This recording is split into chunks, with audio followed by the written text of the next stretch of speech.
Hola, profe. Hola. Ande. Hola, buenas tardes. Buenas tardes a todos. Buenas tardes. Buenas tardes. Se ve, no se ve. Ahora sí. Ok.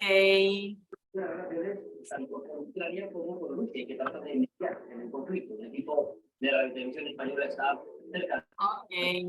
Voy a poner mute a todos por el momento. Vayan abriendo el chat, utilizando los emojis, los reactions que tiene Zoom, porque lo vamos a estar usando.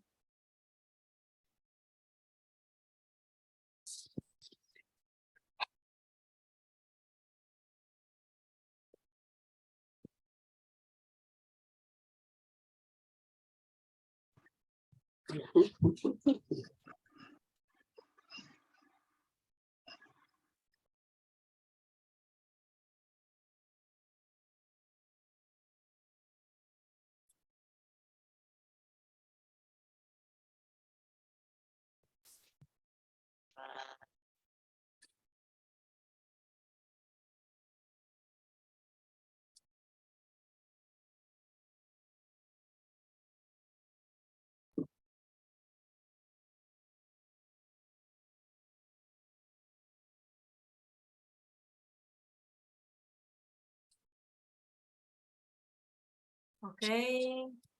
Bueno, ya son las 3, voy a dar 2 minuticos para que, para los demás que están entrando, recuerden que los repasos siempre se graban. Y luego, bueno, luego de repaso, informática, bueno, lo va a editar, lo va a preparar y lo ponen en nuestro canal de YouTube. Así que si usted no puede estar en vivo, o sea, si es uno de los estudiantes que no puede estar en vivo, o si es una persona que no puede estar presente, pues todos los repasos recuerden que están en el canal de YouTube. Aquí estoy viendo el chat.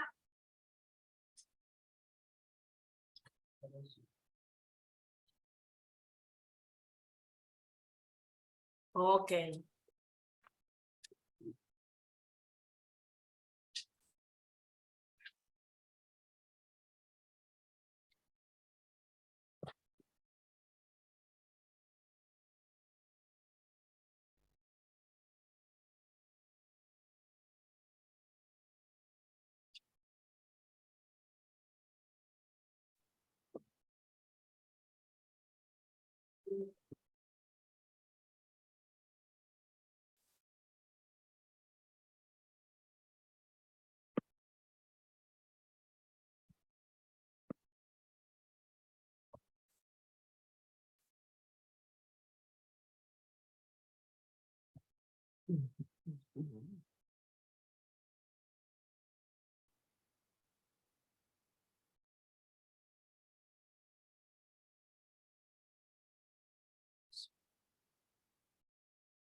Ok.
¿Qué pasa, mi amor? Ah, sí, gracias.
Yes. 185.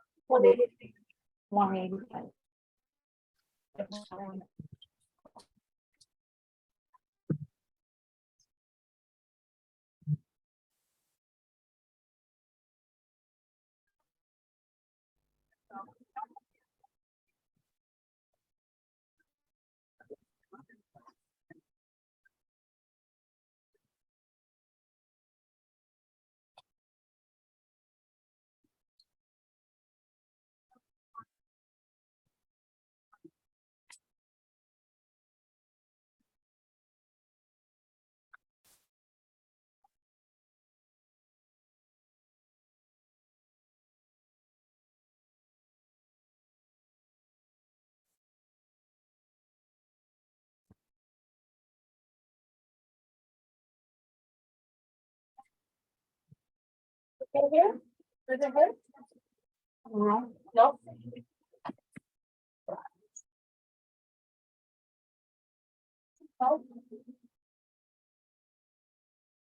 ¿Qué más tengo que llevar yo aquí? No sé.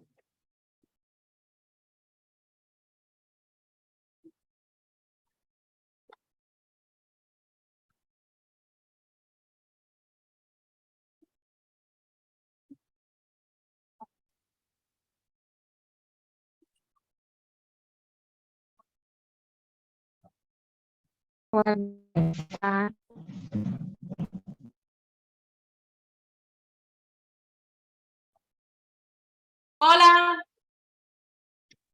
Dayi, ¿ya pudiste entrar? Karin, Sí, profe, perfecto, gracias. ya. La tecnología no falla, lo que fallamos somos nosotros a veces, que a veces no podemos hacer las cosas y bueno, tenemos que buscar ayuda. Eso es todo. ¿Sí? Así que nada, ya estamos aquí, ya vamos a comenzar, ya vamos 12 minutos atrasados, he hecho esperar a muchas personas, así que vamos a comenzar. Entonces les estuve preguntando en el grupo, bueno, de qué querían que aclarara y demás. Acá he tomado nota de las preguntas, de las que tienen dudas, las vamos a ver, todas las preguntas que han tenido dudas, vamos a verlas al final.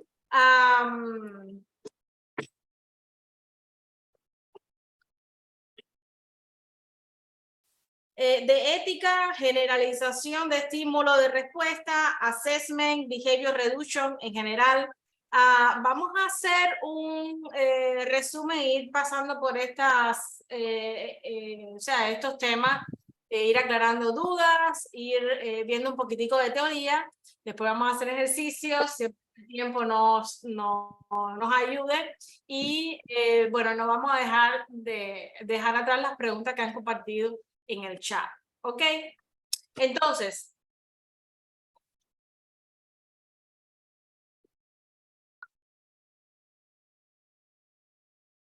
ok, esta es la lista de tareas. Ustedes saben que, bueno, se las he compartido varias veces el link en el grupo de voy a poner mute por ahora a todos. Si alguien necesita hablar, pues simplemente quita el mute. O usen los emojis, los reaction que tienen en el Zoom. También pueden utilizar el chat y así nos organizamos un poquitico porque ahora mismo hay 40 personas y hay más que se están uniendo, así que vamos a organizarnos de esa manera, ¿ok? Entonces, como les decía, esta es la lista de tareas. De measurement, parece que o no tienen muchas dudas de esto o están bien, o lo están llevando bastante bien. Me están pidiendo que me enfoque más en skill acquisition y behavior reduction. Vamos allá. Ok. Entonces, solo recordarles que de behavior reduction, bueno, tenemos alrededor de 12 preguntas. En el examen, esta es la información que da el BOA. Behavior Reduction tengo 12, de Skill Acquisition 24, porque bueno, es el módulo más extenso, ¿sí? Voy a hacer una aclaración rápido antes de entrar en tema. Los Dimensions of Behavior no están en la lista de tareas.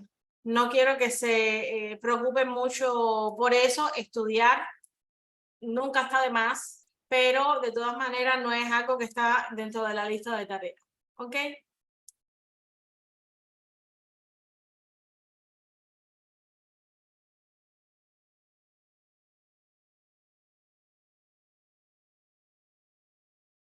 Me voy entonces a pasarle a assessment, que es una de las cosas que me estuvieron preguntando. Recordarle que assessment es el módulo más corto de la lista de tareas, solo tiene 3 topics. De acá vimos, vimos varios tipos de assessment. Recordar que assessment en español es evaluación, es simplemente evaluar, hacer evaluaciones para recolectar muchísimos datos. Datos para, en general, determinar cuáles son las habilidades, las fortalezas, las debilidades de un individuo, para entonces, bueno, en base ahí determinar cuáles son sus necesidades reales, ¿sí? Entonces, vimos, les estuve comentando en el curso que hay muchísimos tipos de assessment, ¿verdad? Vimos los principales, estuvimos hablando de Preference Assessment, estuvimos hablando de Functional Behavior Assessment. Bueno, vimos esos principales. del evaluación de preferencia o preference assessment, dijimos que hay estos cinco métodos que, bueno, debemos conocer. El Free Operant Observation, el Single Estímulo, Pair Estímulo, For Choice y los múltiples.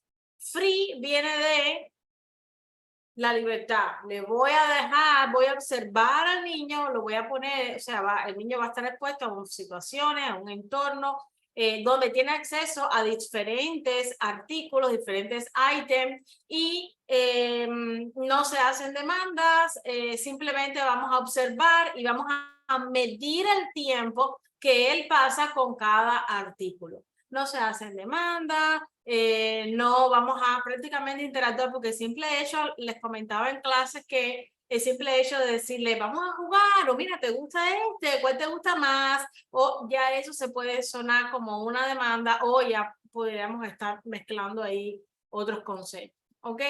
Entonces, Free Operant Observation simplemente lo vamos a, el niño va a interactuar con diferentes artículos a libre demanda ahí. Lo que él quiera hacer, simplemente vamos a registrar el tiempo, la duración del tiempo que pasa con cada artículo. Single estímulo, single viene de simple, de uno, ¿verdad? Y es precisamente en lo que consiste. Voy a mostrar un estímulo al niño, solo uno, y voy a ver qué interés tiene en él. Yo voy a tener varios ítems, pero al niño solo le presento uno. En el pair estímulo o for choice le voy a presentar dos estímulos. Paired viene de par, ¿es así? De dos. Y también se le puede llamar como paired for choice, porque yo lo voy a forzar a que elija uno de estos dos. Estos dos, ¿cuál te gusta más? Dime cuál selecciona, ¿sí? Y así se van a hacer varias combinaciones, pero al niño solo le voy a presentar dos a la vez. Y ya cuando le presento, o sea, cuando le presento uno es single, cuando le presento dos es pair estímulo for choice. Ya cuando presento tres estímulos o más, entonces es múltiple. Uno es con el reemplazo, ¿verdad? Y el otro es sin el reemplazo, ¿sí? En uno voy eliminando, ¿verdad? En este voy eliminando los artículos que él va seleccionando hasta que se me agoten los artículos. Y en el with replay me voy a incluir, en el próximo trial, voy a incluir el artículo que él seleccionó en el trial anterior. ¿Ok?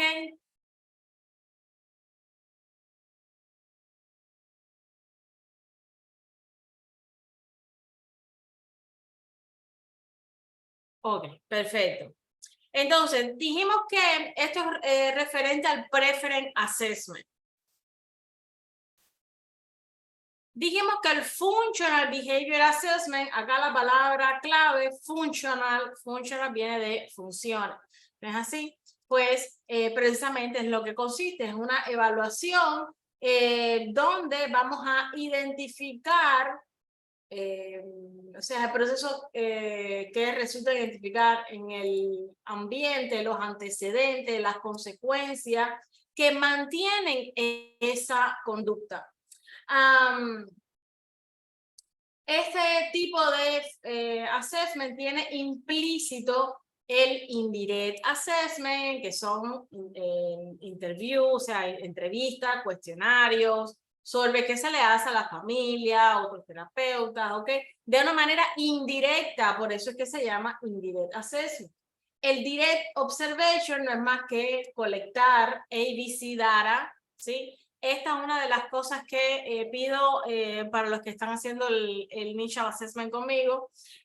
Cuando colectamos un ABC, o sea, en su nota, usted debe recolectar al menos un ABC que ha sucedido dentro de la sesión. O sea, voy a recolectar un antecedent, un behavior y una consecuencia. El niño estaba viendo el televisor, y vino la hermanito, le apagó el televisor. Empezó el tantrum y pasó el behavior y luego ¿cuál fue la consecuencia? ¿Qué pasó después? Vino la mamá, le encendió de nuevo el televisor o la terapeuta hizo esto, o sea, lo que haya ocurrido en el consecuente. ¿sí? Y recuerden que en sus notas ustedes deben de escribir al menos un ABC, ¿sí? Y el Functional Analysis ya es una evaluación mucho más profunda dentro del Functional Behavior Assessment, que básicamente lo que consiste es en exponer al niño a diferentes condiciones, diferentes situaciones, y se va a observar cómo responde o cómo o sea, qué ocurre con la conducta bajo esas condiciones, ¿sí? Entonces, de assessment, ¿alguna otra pregunta?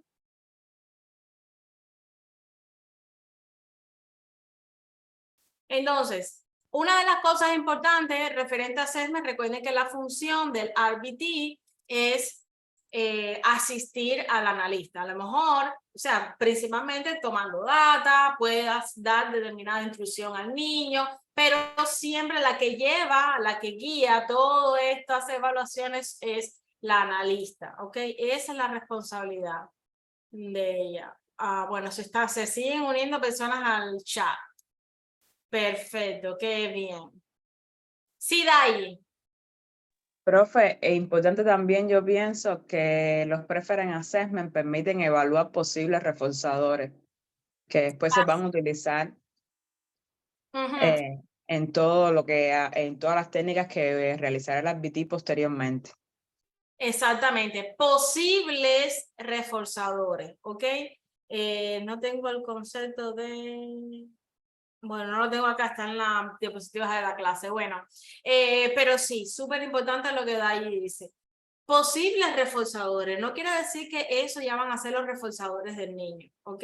Me gusta hacer hincapié en eso porque a veces las preguntitas, las opciones se pueden confundir. Recuerden que el Preference Assessment, como su nombre lo dice, recuerden que en ABA los nombres están muy bien puestos. Preference Assessment para determinar preferencias.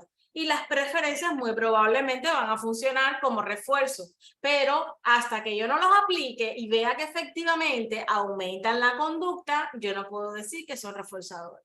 ¿Ok?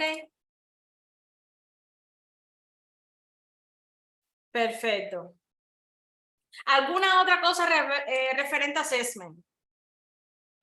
Teacher, Uh-huh. ¿en qué, cuándo es importante usar cada uno de ellos? O sea, ¿por qué uso múltiples estímulos con replacement o por qué uso free open? ¿Hay alguna razón específica para eso? Ok, eso lo va a determinar la analista, ¿ok? La analista, eso depende de las características del niño, de la edad, diagnóstico, environment, tiene, o sea, características diferentes, pero el tipo de preference assessment que se va a llevar a cabo lo va a determinar su analista y ustedes simplemente van a asistir. Lo que sí se requiere es que ustedes conozcan, al menos a grandes rasgos, en qué consiste cada uno. Cuando el analista te diga, vamos a llevar a cabo un ciclo de estímulo, que tú sepas que se va a presentar solo un estímulo, porque ustedes, hay pasos que ustedes pueden hacer bajo la dirección y la guía de su analista.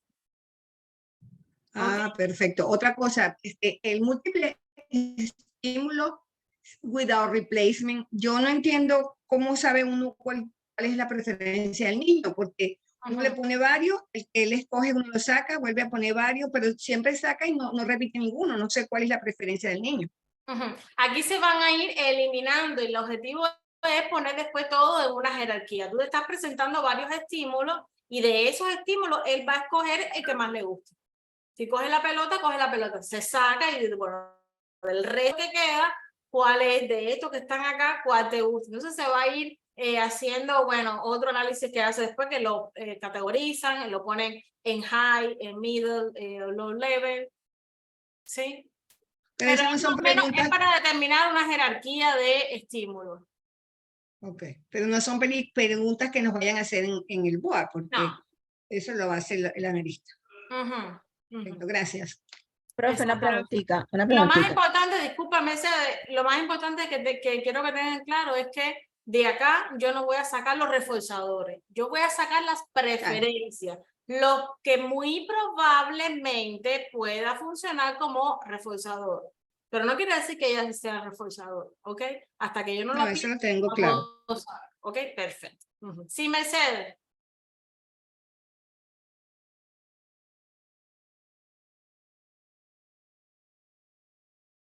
Bueno, a Mercedes le pasa algo con su audio. Dime, Eileen. Sí, profe. ¿Cuáles son los Individualized Assessment Procedures? Todos son individualizados, porque es Ok. solamente con el cliente. Ok. Ujú. Sí, porque usted nos explicó los Preference Assessment y los Functional Assessment. Entonces hay un tema B2 que dice Assist with Individualized Assessment Procedures. Exacto, Entonces, es que te vas a, o sea, asistir en todos los assessments que son individualizados. Todos son individualizados porque es específicamente para ese cliente. ok, está muy bien, profe, gracias. Ujú. Sí, Mercedes, no sé qué pasó con Ok, tu audio. ¿me escucha ahora, profesora? ¿Me escucha? Ok, Sí, buenas tardes. buenas tardes. Ok, profe, muy buena la explicación, lo entendí perfectamente todo, pero Ajá. quiero acotar una cosita en relación no con esto, sino cuando usted explicó algo sobre el Functional Assessment Ujú. y habló, hizo referencia al ABC, usted dijo que en la nota de lo que nosotros redactaríamos para hacer en el examen con usted el Initial Assessment, Ujú. debíamos destacar, o sea, escribir acerca del antecedent, del behavior y de la conducta. Ujú. Entonces, perdón, del consequence. Mi pregunta es, y es ya en relación a eso, en esa nota que uno tiene que hacer para la presentación del Initial Assessment en examen con usted, Ajá. esa es una nota que nosotros haríamos, pero no en referencia al caso que yo estoy trabajando con mi vídeo y eso, o es una nota que yo diseño para hacer una nota tipo de lo que yo interpreto de cómo se hace una nota, con un caso Ok, hipotético. voy allá. O sea, le estoy pidiendo esto porque por dos razones. Número uno, porque en la vida profesional, los analistas, esta es una de las cosas que los analistas piden, que te incluya al menos un ABC. Entonces, también es otra manera de yo evaluarle ese punto del assessment. Si usted, recuerden que el assessment usted va a preparar una sesión con su cliente. Y parte de esa sesión, al final, usted va a redactar una nota. Ya lo haya mostrado en el video o no, usted va a escribir una nota, ¿ok? De todas las cosas que hizo. Dónde se presentó, o sea, todos los pasos, mírate, de lo que vimos en la clase. Y ahí vas a escribir también un ABC, algo que haya pasado durante la sesión. A lo mejor fue contigo, a lo mejor fue un evento con la mamá, o a lo mejor fue algo que pasó. Sabes que tú lo puedes describir. Y ya esa es una manera de yo evaluarte uno de los puntos del assessment, que es precisamente ABC Data Collection. ¿Sí? Si no lo pones en la nota, pues simplemente yo te lo evalúo por interview. Te hago una pregunta durante la evaluación. Pero si lo haces, sería perfecto y ya te lo puedo evaluar con el cliente. Ok, gracias. Sí, Eileen. no, profe, disculpe, es que Ah, voy ya. a bajar la mano. No. Ok. Sí.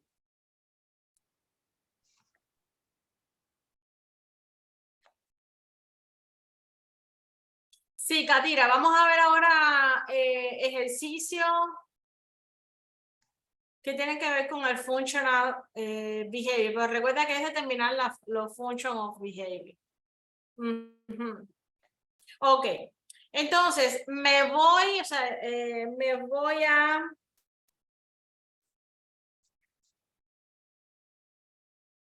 Módulo C. Módulo C. Bueno, alguien me estuvo preguntando también de los componentes del plan de adquisición de habilidades. Recuerden que el plan de adquisición de habilidades, como su nombre lo dice, es un plan donde va a estar descrito y definido todas las habilidades que yo voy a enseñar, ¿sí? O sea, las metas, los objetivos, los target skills que yo voy a enseñar, los materiales que puedo utilizar, las estrategias de ayuda, las consecuencias que voy a estar dando, o sea, si contesta correctamente, qué hago, si contesta incorrectamente, qué es lo que voy a hacer, cómo voy a responder. El criterio de dominio, o sea, el Mastery Criteria, que, bueno, vamos a hablar de eso también más adelante. Las estrategias de reforzamiento, cómo voy a entregar los reforzadores, el plan para la generalización y mantenimiento, cómo yo voy a lograr esa generalización, cómo voy a lograr el mantenimiento de las conductas que ya han sido aprendidas y generalizadas, ¿sí? Entonces, esto es una de las cosas que no puede faltar en el plan. Aquí me preguntaba del orden, no se tienen que aprender, no, o sea, no es un orden que tengan que aprender, simplemente son los componentes, las cosas que ustedes van a encontrar en ese plan, ¿sí?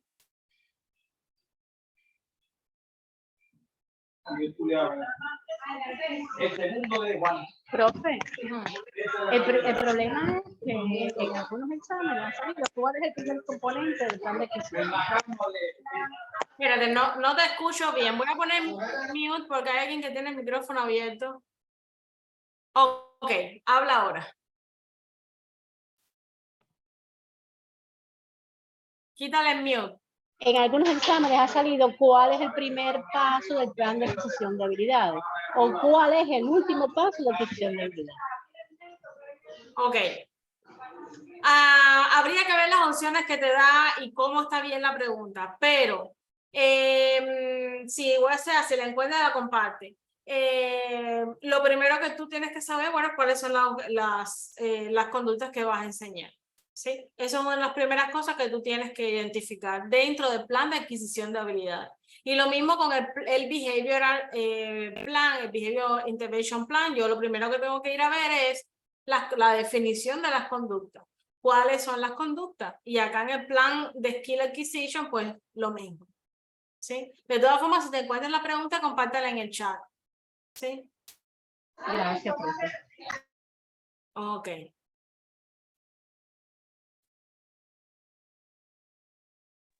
Perfecto, entonces, generalización y mantenimiento.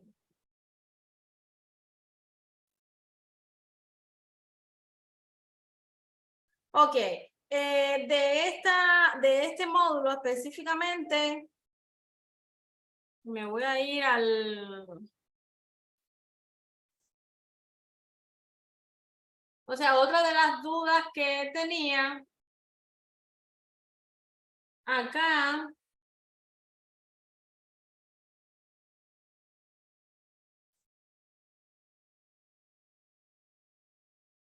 era referente a estímulos.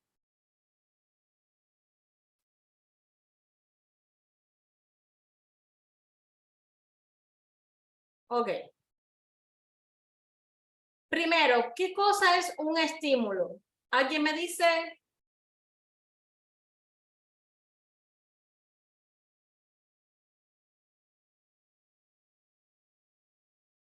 Tengo casi 60 personas en el chat. Vamos.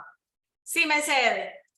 Bueno, un estímulo es cualquier cosa física que nosotros podemos encontrar en el medio ambiente y que va a ser detectado por los receptores de la persona, del individuo, que pueden ser de varios tipos los estímulos y pueden ser externos, pero también pueden ser internos, o sea, pueden estar dentro de la piel.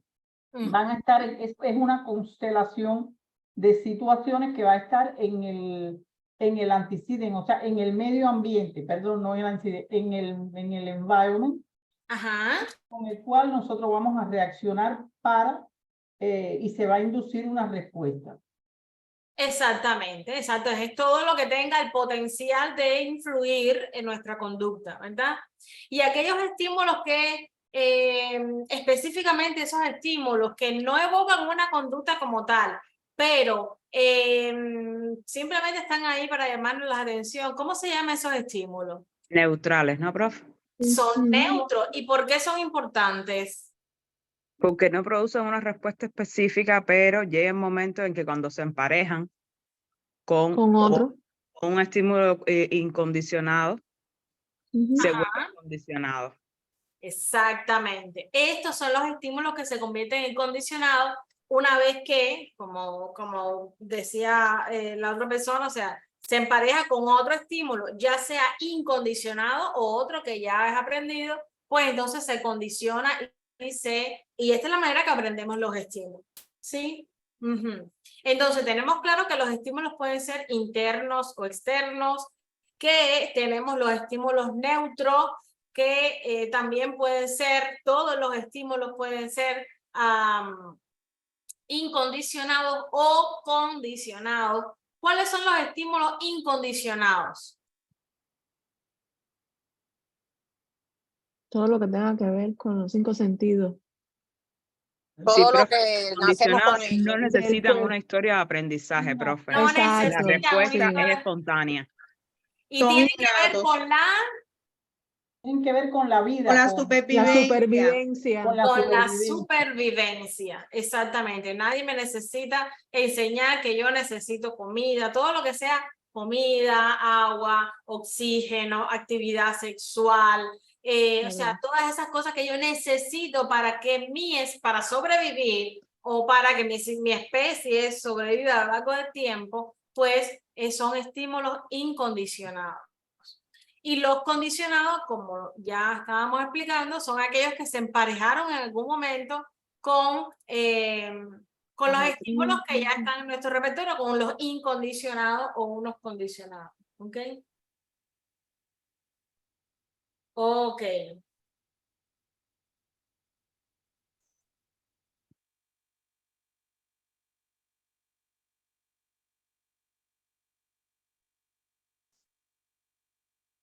Exacto. Estímulo discriminativo, ¿qué cosa es? Profe, el estímulo discriminativo es donde nosotros podemos decir que hay un refuerzo disponible. Ante la presencia de ese estímulo, tenemos entonces un refuerzo disponible, a diferencia del delta, que no nos evoca nada, no nos evoca ningún refuerzo disponible. O sea, el estímulo discriminativo es esa señal que me dice, oye, hay un estímulo, hay un refuerzo disponible en la etapa del consecuente. Si tú haces esto, vas a recibir un refuerzo. Y el delta es que me dice, oye, aquí no hay nada para nadie, aquí no hay refuerzo disponible. ¿Sí, Yulexi? Sí, eso mismo, profesora, Ajá. que es el que me dice que si yo hago determinada conducta, voy a obtener un refuerzo. Exactamente. Si yo hago determinada conducta, voy a obtener un refuerzo, ¿verdad? Entonces, luego vamos a ver algunos ejercicios, a ver cuál nos sale, pero yo creo que hay algunos por ahí, hay muchos en la plataforma de training que me ponen una situación y me dicen, ¿cuál es el estímulo discriminativo en este escenario? ¿Cuál es la operación motivadora? ¿Cuál es el behavior? ¿Cuál es la consecuencia? ¿Sí? Y muchas veces, o sea, a modo general, yo creo que he hecho bastante énfasis en eso, yo creo que ya no hay tanta duda, pero por lo general crea confusión distinguir el estímulo discriminativo de la operación motivadora. ¿Ok? ¿Cuál es la diferencia? Ahí va la cogida. ¿Sí? El estímulo discriminativo, como se dijo, es el estímulo que evoca una respuesta y hay presencia de un reforzador disponible. La operación motivadora es la que modifica, aumentando o disminuyendo el valor del estímulo discriminativo hacia una establishing operation o abolishing operation. Excelente, exactamente, modifica el valor del estímulo discriminativo. Lo mismo para darle mucho valor, que es el establish operation, o para disminuir ese valor, que entonces es el abolish operation. ¿Sí? Entonces, ante la duda, ante una situación, pues traten de ubicar a todo el mundo en su lugar. ¿Cuál es la conducta? Primero, ¿cuál es la conducta? ¿Cuál es el refuerzo que voy a recibir si hago esa conducta? ¿Sí? ¿Qué fue lo que me dijo que acá ¿Cuál es la señal que me indicó que del lado del consecuente hay un refuerzo disponible? ¿Y qué fue lo que le dio valor a ese estímulo? Y entonces ahí vas ubicando cada cosa en su lugar. ¿Sí? O sea, ante la duda, tomen papel y lápiz, operation, motivating operation, estímulo discriminativo, behavior, consequence. Y ubicar a cada uno en su lugar. Eso nos va a ayudar. ¿Sí? ¿Sí, Katira?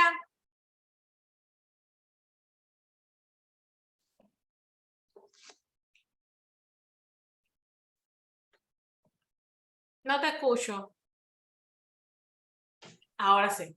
Mi duda es en cuestión de del lost to most, ¿cómo es? List to most to least. Ajá, sí, esos dos me crean bastante duda Oh, y yeah. creo que eso le restó bastante a mi examen, a los de práctica que he hecho. Fallé 2 y solo pasé, bueno, fallé 3 y el último me salió bien, pero creo que el % que me faltó fue en esas preguntas. Vamos allá, porque sí, o sea, vamos a terminar esta parte. O sea, ya vimos estímulo, porque ya lo de esta que me estás preguntando, ya para irnos al tema de ayuda. Y Otra pregunta. El examen como que refleja cuando tú como que tienes dudas en algo y sigues encima de ti en el mismo tema. ¿Es algo estratégico o es que sí es así? Ellos no te dicen exactamente cómo es que es esa evaluación. Es un método, ellos lo que te dicen que es una variación del método, o sea, para evaluar las preguntas, métodos para evaluarlas, y es una variación de ese método. En las preguntas en el examen tienes que cubrir áreas. Si ya no hay un área que tú no cumpliste, es posible que te salga, no te lo estoy asegurando, ¿ok? Porque esa información ellos no lo dan. Puede que te salga alguna otra pregunta para ayudarte a que tú cubras esa área, pero si no, entonces ya sabes que esa, o sea, ya en el sistema se va a registrar que en esa área tú tienes dificultad y entonces, bueno, te va a evaluar las demás áreas. Okay. Pero bueno, como te va a salir y como lo mejor es, mira, no romperse mucho la cabeza, simplemente estudiar y estar al 100% en todas las áreas. Porque si tú estudias para el 100%, como decía un profesor mío, si el que estudia para el 5 siempre va a aprobar, porque si estudias para el 3, hay mucha posibilidad de que lo falle. Profesora, ¿y el % de respuestas correctas para el aprobado se conoce o se desconoce? La información que hay es que tienes que alcanzar como mínimo 200 puntos para aprobar. Si tú pasas el examen, ellos no te dicen con cuántos puntos tú pasaste. Obviamente van a ser más de 200. Si tú no pasas el examen, sí te van a decir la cantidad de puntos que alcanzaste. Entonces ahí más o menos tú te puedes medir, ¿no? Porque si cogiste 190 y algo o 180 y pico bien largo, entonces tú sabes, puedes, y además te dicen cuáles son las áreas en las que tienes dificultad. No te dicen preguntas, ni cuántas preguntas. ¿Okay? Simplemente te van a decir las áreas en las que tú tuviste dificultad para que te enfoques en esas áreas y estudies eso. ¿Sí? Exactamente. El score mínimo es 200 y asimismo evalúa en el training mínimo 200 puntos para pasar los tests en el modo test. ¿Sí? Entonces, antes de irme a ayuda,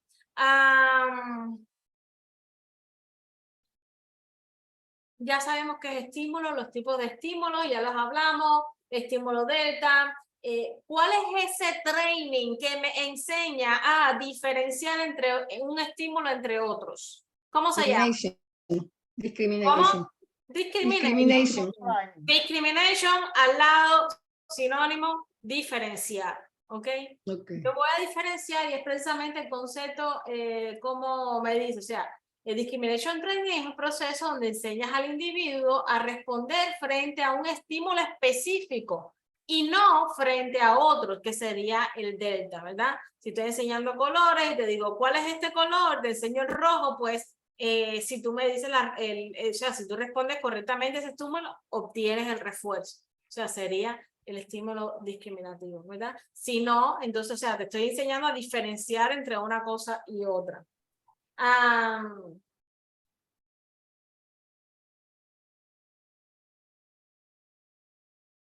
Entonces,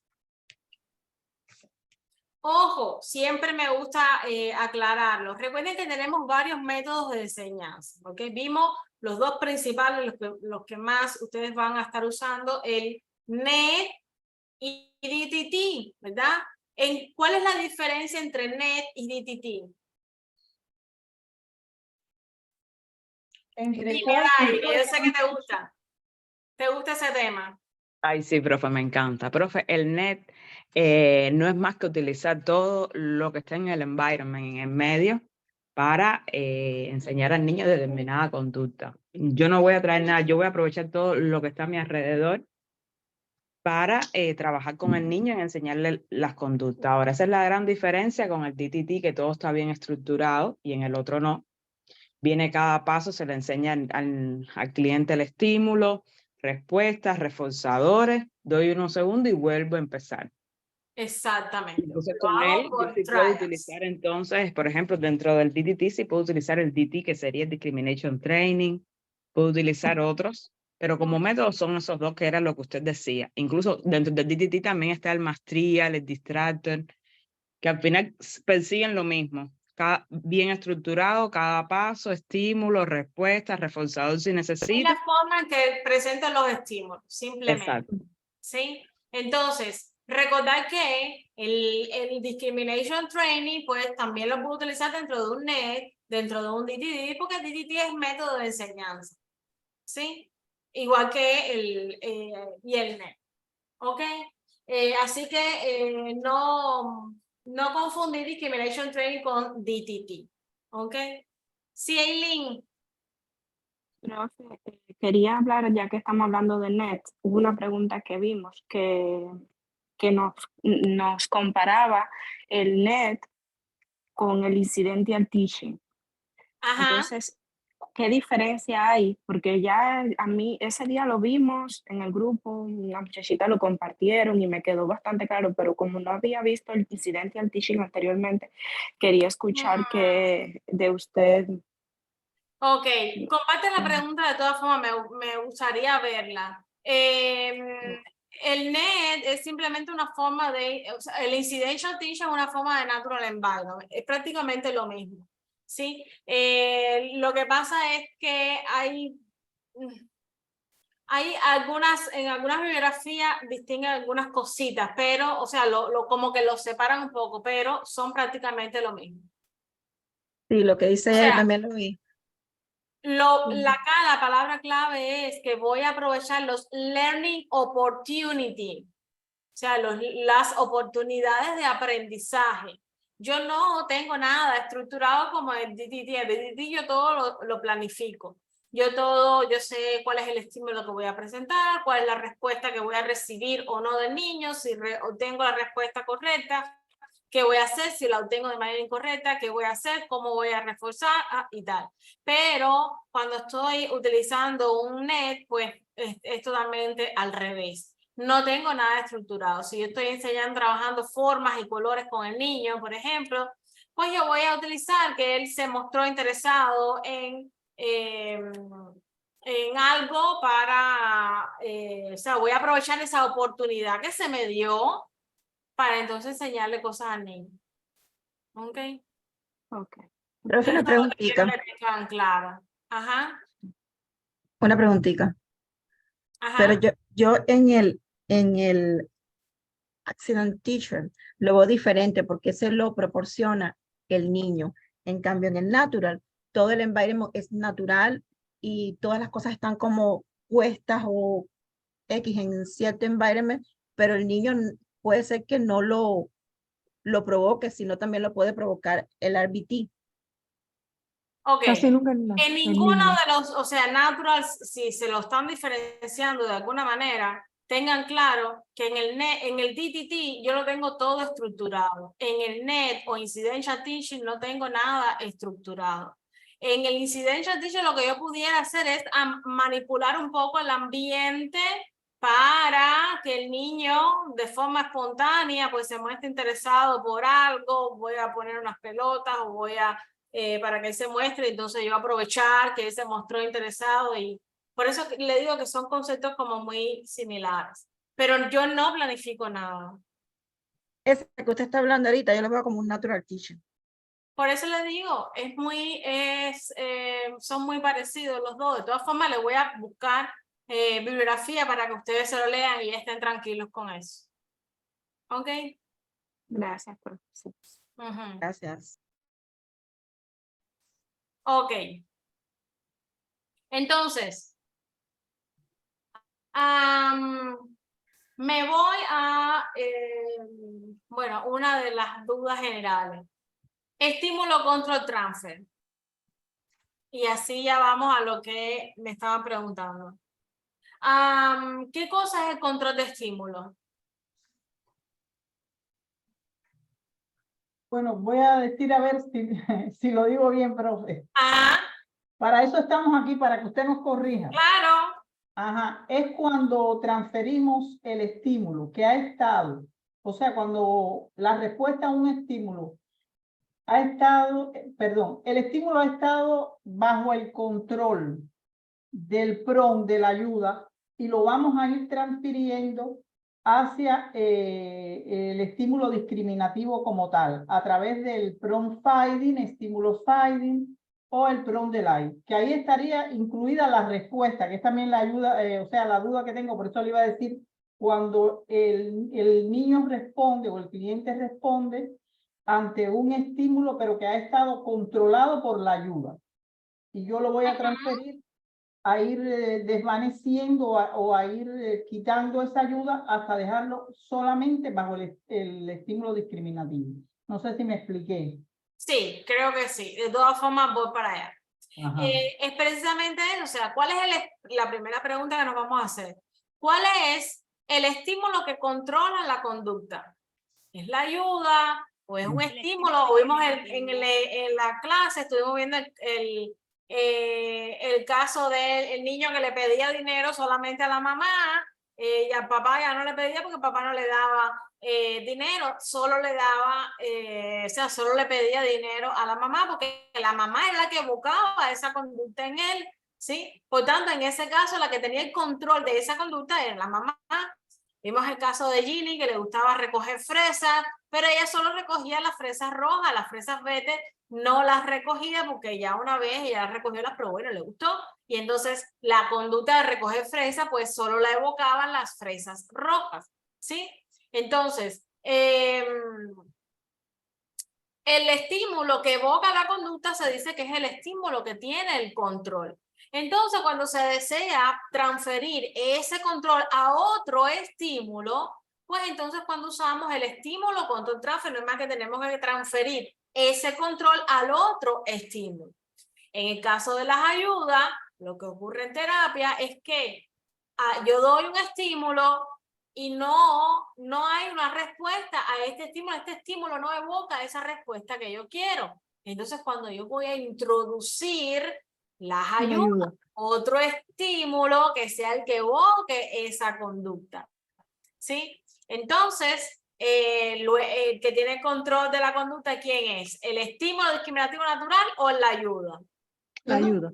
La ayuda es la que tiene el control, pero ya cuando una vez yo evoco esa respuesta, ya logré esa respuesta, pues entonces en algún momento yo tengo que pasar el control que tiene esa ayuda al otro estímulo, al natural, ¿verdad? Como lo veíamos en clase, selecciona el color rojo y que él solito venga y responde frente a este estímulo y selecciona el color rojo. ¿Es así? Y entonces eso, como bien tú dices, la transferencia esta la hacemos a través de todos los procedimientos de Pronti que vimos, todos los procedimientos de transferencia del control de estímulo, ¿sí? Entonces, Profe, ajá, unido a eso, vaya, como lo tengo concebido, es que, por ejemplo, para mí el control de estímulo aparece cuando el comportamiento ocurre con mayor frecuencia en presencia de un estímulo que en ujú, ausencia de otro. Por ejemplo, una señal de pares. Ese sería para mí el estímulo discriminativo. Sin embargo, cuando yo estoy manejando y veo una señal de pares, mi acción es presionar el freno para así evitar o una multa o un accidente. ujú. ¿Verdad? En ese caso, la señal de pares tiene el control de ese estímulo que yo voy a tener, que es de accionar el freno, para evitar, ¿no?, el accidente o la multa o lo que sea. Entonces, cuando esa señal, que es la que tiene el control, yo la quiero ir, por ejemplo, transfiriendo, lo hago como usted lo dice, o por estímulo o por respuesta, el desvanecimiento de ese control. Ajá, o sea, lo voy a hacer, voy a transferirlo a otro estímulo, no sé en tu ejemplo cuál sería. No, pero, en ese ejemplo no, yo lo ajá, hago nada más ese ejemplo pero- para saber qué cosa Sí, es el control de estímulo. Ya luego, la Una transferencia a otro estímulo sería a través de los procedimientos de transferencia de control. exactamente, Una exactamente. preguntita, se utiliza aquí la jerarquía del most to least porque se supone que en el estímulo control transfer no se debe cometer errores. Se van a utilizar los procedimientos a usar, recuerden que lo define su analista. A lo mejor no es el most to least, a lo mejor es otro, ¿sí? A lo mejor es el delay o a lo mejor es el list to boss. Depende de las habilidades, depende de la conducta, depende el estímulo que se quiera transferir, ¿ok? Ok, pero eso no es una regla, o sea que se puede cambiar, depende de lo que el analista diga. Porque yo tenía Exacto. entendido que en el estímulo control transfer se evitan cometer errores en la transferencia. Claro, se evita, sí, los errores siempre se van a Y evitar. por eso se Esa es la idea utiliza, de las ayudas. Yo voy a introducir las ayudas precisamente para hacer todo lo posible porque se dé la respuesta que yo correcto, quiero. Yo no puedo dejar que el niño se equivoque, porque correcto. yo quiero que se refuerce. Sí, pero por eso es que yo veo que se utiliza siempre generalmente el most to least para no cometer errores. Se le da la ayuda fuerte a llegar a una ayuda poquita. Ujú. No siempre se va a empezar por ese, se puede empezar por otro, depende de las habilidades del niño, depende de lo que se quiera para transferir. A lo mejor es demorar la ayuda, ¿sí? A lo mejor es un graduate guidance que se hace. Ok, gracias, profe. ¿Okay? Entonces, ¿cuáles son esos métodos? Bueno, como ya lo han mencionado, todos los fading, ¿ok? O sea, desvanecimiento de las ayudas.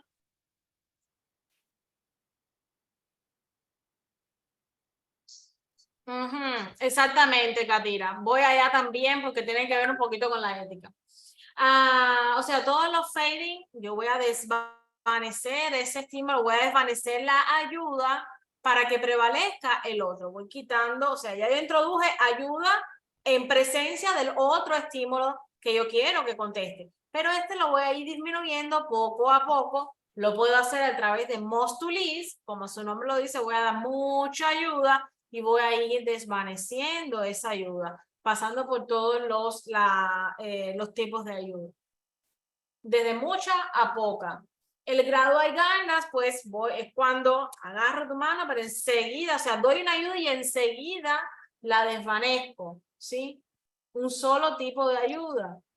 List to most, pues al revés, empiezo con poca ayuda, voy aumentando si veo que lo necesitas, si no, no. Time delay, me voy a demorar en dar la ayuda que tú necesitas. A lo mejor al inicio de todo el segundo, te agarro la mano y te la pongo encima del color rojo.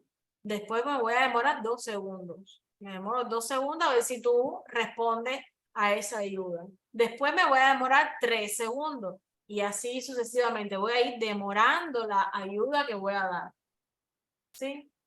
Y vimos los desvanecimientos de estímulo. Vimos el ejemplo típico del niñito, o sea, los niños cuando están aprendiendo a escribir, los trazos, pero voy disminuyendo esos punticos por donde él pasa el lápiz para lograr el trazo. ¿Ok? Claro, sí. Sí, me quedo así porque estoy viendo el chat. Y importante lo que dice Katina en el chat, o sea, recordar que solo aplicamos los procedimientos que están en el plan conductual y seguimos las orientaciones de nuestra supervisión. No podemos modificar el plan y hacer algo que no está allí, porque recuerden que se está siguiendo, valga la redundancia, se está siguiendo un plan. Entonces no queremos cometer ningún error porque entonces podemos interferir, estamos interfiriendo en ese tratamiento. ¿Ok? Es como que el doctor te mande 2 pastillas diarias, entonces luego la enfermera te da solo una, pues entonces después el doctor dice, pero bueno, ¿qué está pasando aquí? ¿Por qué no mejora? Y es que entonces la enfermera no está dando la dosis correcta y entonces ya está interfiriendo en el tratamiento. Es muy parecido. ¿Sí? Además de que esos son los procedimientos que han aprobado los padres. No podemos salirnos del plan. Y tenemos que apegarnos al plan. ¿Ok? Sí, Daily. Profe, el Tidy Light se aplica, o sea, pregunto, si se aplica cuando, por ejemplo, da lo mismo de list to most o de most to list, queremos retrasar la ayuda, ¿es en ese proceso podemos aplicar Tidy Light o es aparte? Por ejemplo, puede ser. Ajá, cuando vamos o subiendo la jerarquía o bajando la jerarquía, retrasamos esa ayuda en esa jerarquía o es aparte, porque ahora me surgió la duda cuando lo digo. Sí, interesante tu pregunta. Yo voy a demorar la ayuda que yo voy a dar. A lo mejor es una ayuda física o a lo mejor una ayuda verbal o a lo mejor una ayuda, pero a lo mejor cuando yo doy la ayuda física o la ayuda verbal me doy cuenta que él necesita más, entonces voy a aumentar la ayuda y a lo mejor después. Recuerden que todos los procedimientos al final se combinan. En la práctica todo se combina. ¿Sí? Pero sí, perfectamente puede pasar. Antes de pasar, por ejemplo,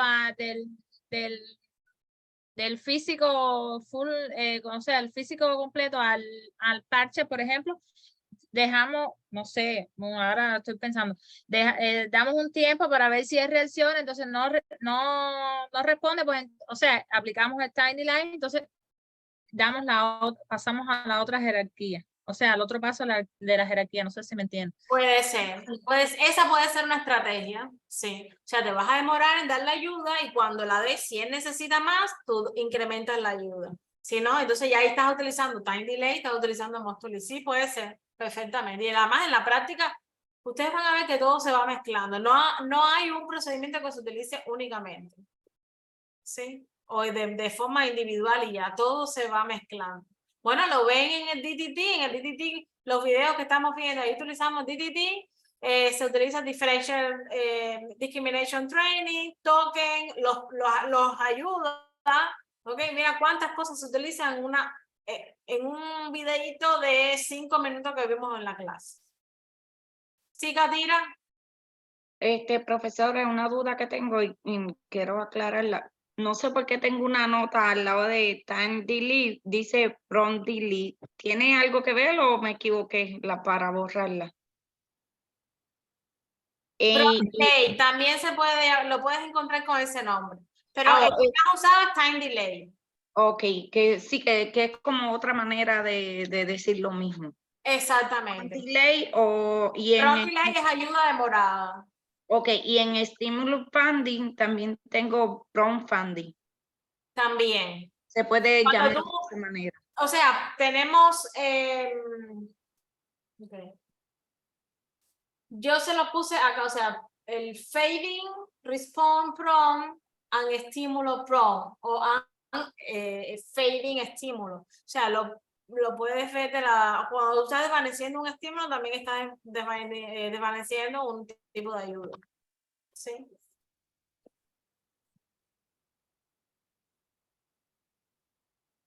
Ok. Entonces,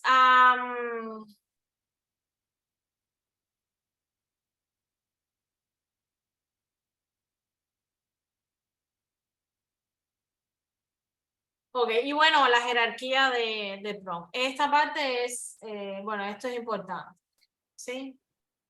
¿Cuándo ocurre una dependencia del PROM? Cuando cuando el cliente sin ayuda no hace la conducta objetiva. Exactamente. Ajá, dime Alejandro. Sí, es cuando el estudiante necesita del estímulo del profesor para para dar la respuesta. Es decir, que depende de ese estímulo del profesor, si no, no es capaz por él solo de dar la respuesta. Exactamente, o sea, es cuando ellos se habitúan a que tú le des una ayuda, entonces esperan que el profesor me agarre la mano para yo, o me lo diga, para entonces, o me dé ese estímulo verbal para yo hacerlo. Y esto ocurre, o sea, es un fenómeno que ocurre cuando no pasamos a ese desvanecimiento de los estímulos, de las ayudas. ¿Sí? Ese detallito que bueno que está en el resumen y también es importante. Tengo un PROM depende ahora con el Word. ¿Cómo? Tengo un PROM depende con el Word, profe. Bueno, vamos allá, vamos a ver. Vamos a darle duro, ¿ok? Generalización. ¿Cuándo ocurre una generalización? Solito. Generalización.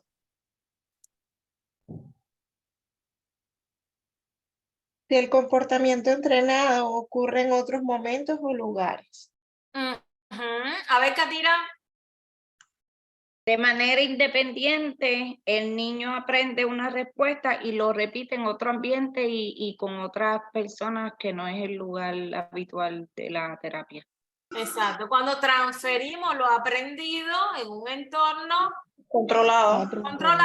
Lo aprendimos ahí y lo transferimos a otras situaciones, otros environments, frente a otras personas. ¿Ok? Ahora, ¿cuál es la diferencia entre generalización de respuesta, response generalization y estímulo generalization? ¿Cuándo ocurre response generalization? Cuando se pueden evocar varias respuestas ante un mismo estímulo. Correcto. Exactamente. ¿Y todas esas respuestas son qué? ¿Son cómo? Similares. Similares y... O sea, cuando digo que son similares, son funcionalmente equivalentes. Exacto. Y básicamente la response generalization va a dar lugar a nuevas respuestas, pero todas son funcionalmente equivalentes. Yo te enseñé en el... A saludar. A saludar de alguna manera. Después tú fuiste capaz de decir hola, ¿qué tal? ¿Cómo estás? O sea, tu respuesta varió, ¿ok? O sea, pero todas tus respuestas son diferentes, pero son funcionalmente equivalentes, ¿ok? O sea, da lugar a diferentes respuestas, todas funcionalmente equivalentes. Estímulo generalization. El comportamiento en este sí es el mismo, pero con diferentes condiciones. La misma. Por ejemplo, cuando va el niñito al toilet, que va a un toilet chiquito o grande, o en su casa o en el restaurante, responde a ese estímulo de la misma manera en distintas condiciones. Ok, dime, Katira. Es la misma respuesta en diferentes estímulos. Diferentes estímulos. Estímulos que Como son... tal, una sola respuesta ante diferentes estímulos. Profe, es la misma respuesta que ocurre en múltiples y similares estímulos, porque también sucede eso, que son múltiples. Dime, Caridad.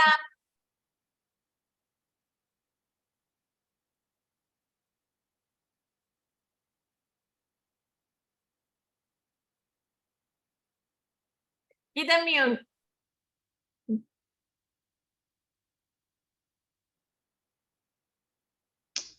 Ahí en el grupo de estudio estuvimos viendo el ejercicio del grupo de los tipos de lazo. Y entonces, entre las expresiones que se hicieron, alguien dijo que era generalización de respuesta porque son distintos tipos de lazo. Porque es el lazo del arco, el lazo pero a mí me parece que como lo vimos en la clase, era generalización de estímulos, porque eran diferentes. No era generalización de respuesta. Bueno, no he visto el ejercicio, compártenlo en el grupo de estudio, pero voy a... Bueno, física, es el que dice, discúlpeme, es el que dice que el niño aprende a amarrarse los zapatos, a hacer el nudo, de abrocharse los zapatos. Y después entonces el niño es capaz de hacer el nudo en un arco, de hacer un nudo en diferentes lugares. Ese es de estímulo. Pero hubo quien dijo que no era de respuesta, que es de respuesta, porque entonces son diferentes respuestas, pero al final lo hace, claro, yo sé que son diferentes tipos de nudos, pero al final es un nudo. Es la Bueno, misma respuesta. ay, por eso es que le digo que me gusta ver la pregunta. ¿Por qué? La pregunta es una. Ahora, compártelo. A la hora de diferenciar entre generalización de estímulo y generalización de respuesta, me voy a hacer una sola pregunta. La respuesta cambia. Si la respuesta cambia, significa que estoy teniendo varias respuestas, ¿verdad? La respuesta es la misma. Varias respuestas similares, funcionalmente equivalentes. Eso sería una generalización de respuesta. Si la respuesta no cambia, entonces yo estoy teniendo respuestas frente a diferentes estímulos. Lo que varía es el estímulo, entonces es generalización de estímulo. Entonces, lo primero que tienes que preguntarte es eso, ¿cuál es la conducta? Y si la conducta cambia. Si cambia, entonces generalización de respuesta. ¿Sí? Si el niño hace el mismo nudo frente a diferentes estímulos, pero si el niño hace nudos diferentes, su respuesta está variando.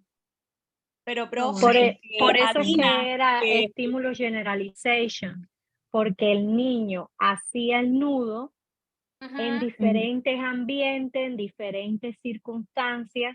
Pero era el mismo nudo. No, eran diferentes. nudos. A ver, profe, usted es me que escucha. son dos preguntas diferentes, Ah, ya, ok. Entonces vamos a hacer algo. Compártanla en el grupo de estudio y no sé, ya después la vemos. Profe, pero la pregunta del arco, porque ya sé que es esta, porque hicieron referencia al arco, Alina dio muy buena explicación. Alina es toda una especialista en cabullería.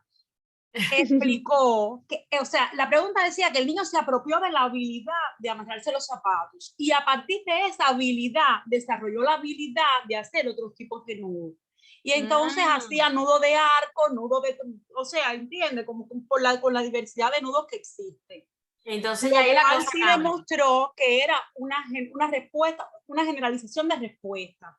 El niño era capaz de hacer diferentes nudos. Esa era la respuesta. Por eso digo que son dos preguntas diferentes, que nos estamos enrollando por eso. Ahí compartí la pregunta. Pero bueno, a este punto lo que quiero que tengan claro es eso, ¿verdad? Si la respuesta varía, si cambia la respuesta, que van a ser todas funcionalmente equivalentes. Saludos. Hola. Hola. Todas son funcionalmente equivalentes, pero son diferentes, ¿verdad? Pero son funcionalmente equivalentes al final de saludando. ¿Es así? Si la respuesta varía, entonces significa que estoy generalizando mi respuesta. Okay. Y en el otro caso, cuando el niño reconoce propiedades similares entre diferentes estímulos, da la misma respuesta y entonces, sí, eso yo creo que está bastante claro. Yo pienso que sí, por lo general sí. Bueno, recuerden que en el grupo, o sea, están entrando personas nuevas todo el tiempo. Sí, claro. Pero yo creo que por lo general lo están cogiendo bastante bien. Pero mire el lápiz. Deja el lápiz arriba porque puedes. Ajá. Sí. Kenia. No. Ok. Perfecto.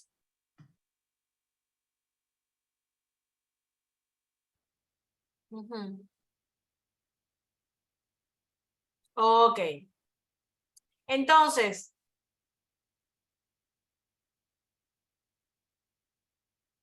esto es referente a generalización de estímulo y de respuesta. Assessment, ya hablamos de assessment, generalización. Bueno, me pusieron, antes de irme a ética, me pusieron behavior reduction. Pero específicamente, bueno, no, vamos a dar un background general, no me especificaron qué tema de behavior reduction, pero vamos a ver. O sea, del módulo C, bueno, recuerden shaping. Muy típico el ejemplo cuando enseñan al niño una palabra que al principio no la dice bien, pero tú lo refuerzas anyway. Siempre pongo el ejemplo de niño que dice, estamos enseñando a decir agua, pero de bebé o muy pequeñito no va a decir agua perfectamente. ¿Sí? Pero anyway, cuando él lo intente, de la manera que lo haga, tú lo vas a reforzar, ¿no es así? Y luego, en el transcurso del tiempo, tú le dices agua. Mira, mírame aquí. Agua. ¿Cómo se dice? ¡Ay, el niño dijo agua! ¡Qué bien! ¡Qué bueno! Lo reforzaste. Él no dijo agua, él dijo agua, ¿verdad? Pero tú lo reforzaste. Pero cada vez que él iba mejorando, se iba acercando a agua, tú lo vas, o sea, le vas dando reforzamiento, ¿sí? Eso es una manera de shaping, de moldear una conducta. El ejemplo típico se utiliza mucho en el lenguaje, vimos en clase lo de la letra A, vimos en clases deportistas que se está entrenando, cada vez que se iba acercando a su voz, su entrenador lo iba reforzando, ¿ok?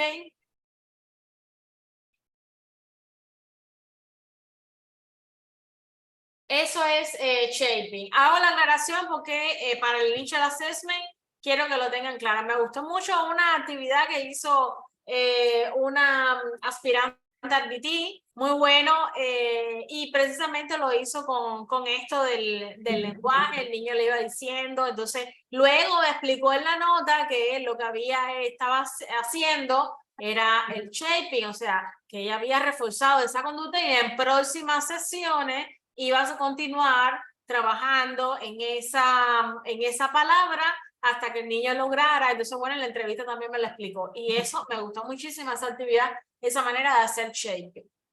¿Sí? Token economy, pues es muy sencillo, ¿verdad? Siempre que yo esté dando fichita, bolita, puntito que esté dando al niño y luego él lo cambie por un reforzador, un backup reinforcer, pues entonces estoy utilizando el token economy. Ok, perfecto. Entonces,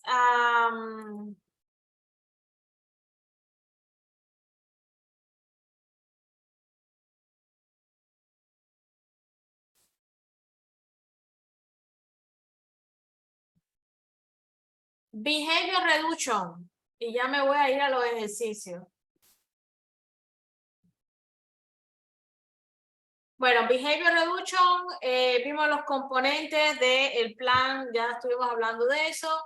A diferencia del skill, este se enfoca en las conductas. Lo primero que voy a encontrar es la definición de las conductas, la definición operacional, que recuerden que van a estar en términos observables, medibles, la topografía del behavior que se refiere a cómo luce, cómo se ve exactamente esa conducta.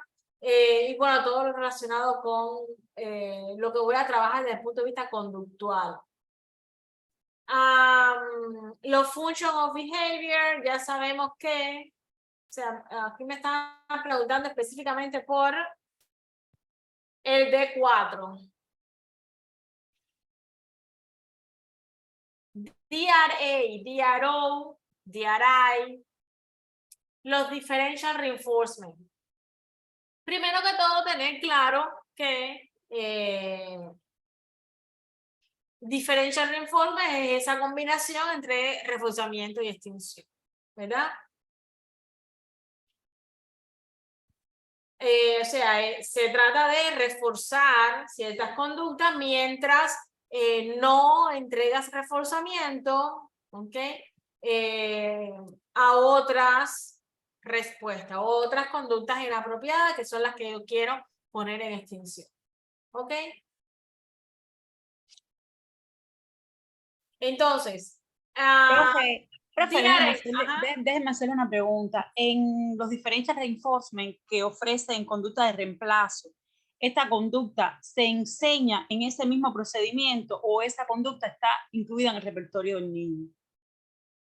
La de No, cuando reemplazo. tú estás enseñando una conducta nueva, esa conducta no está en el repertorio del niño. Ajá, entonces, profe, lo otro que le iba a preguntar, el DRI como el DRA es funcionalmente equivalente, o sea, la conducta de reemplazo es funcionalmente equivalente a la función de la conducta. En el DRI, no, Sí. ¿verdad? ¿O sí? ¿Sí? ¿O eso es exclusivo Bueno, del DRA? en el DRA, funcionalmente equivalente, o sea, procedimiento refuerza la conducta, acá está, dice, este procedimiento envuelve a reforzar una conducta deseada que va a reemplazar el problema del... Ah, profe, porque mire, aquí nos enviaron en el chat, pusieron en el chat un ejercicio que hablaba de un DRI.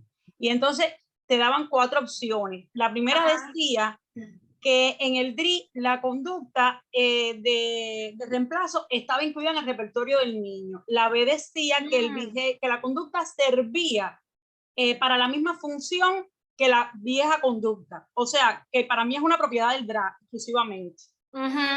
Y entonces, en la primera, esta que decía del repertorio, yo tengo claro, o sea, lo que yo tengo establecido hasta ahora, por lo que he aprendido con sus clases, que el DRO no enseña conducta. Entonces, los otros sí, o sea, el DRA y el DRI. Ajá, entonces, dice la C que la conducta no podía ocurrir en el mismo tiempo que la conducta, que la vieja conducta, dice aquí, que eso sí es la característica del DRI. O sea, para mí esa es la respuesta correcta. Sin embargo, decían que era la última, que decía que todas las anteriores.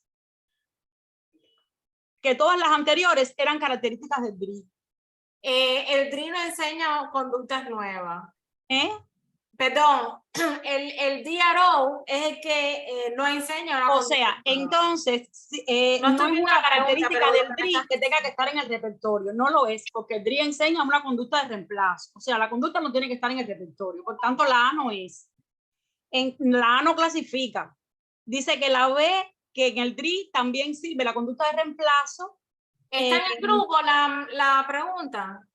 Bueno, yo no sé, yo la podría enviar a Ava. Ok, mándala, compártela en el grupo y entonces ya lo vemos junto con las demás. Ok, profe, gracias. Sí, y así la leo mejor. Pero sí, una de las características del DRO es que no enseña una conducta nueva. Yo voy a reforzar la ausencia de una conducta. Por eso fue que pensé que no tenía que ser de reemplazo, porque si el DRO no enseña conducta, digo, no tenía que estar en el repertorio, porque si el DRO no enseña conducta, entonces las otras sí. Por tanto, no tiene que estar en el repertorio del niño, la conducta de reemplazo del DRI. Se enseña, no tiene que estar en el repertorio. Se enseña. Y ahora, cuando usted vea, usted va a entender lo que yo le estoy Sí, exacto, porque estoy un poquito perdida así. Sí, yo sé. Y no me gusta dar una respuesta sin ver la pregunta. Profe, ¿Están en training esa pregunta? Ya yo la envié, profe. Ya, lo vamos a ver después. ¿Sí?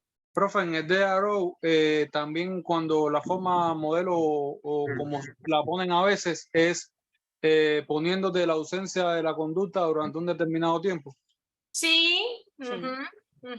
Como lo vimos en clase, recuerden que en clase vimos el ejemplo de la RBT que reforzaba al niño cada 5 minutos que no estuviese gritando. O sea, te voy a reforzar cada cierto tiempo que tú no estés haciendo la conducta. ¿Ok? Sí, Katira, ¿qué otra duda tienes referente a los differential reinforcement?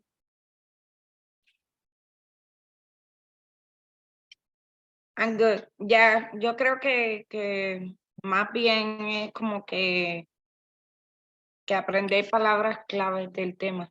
Sí, porque así, en modo así, uno no se confunde más.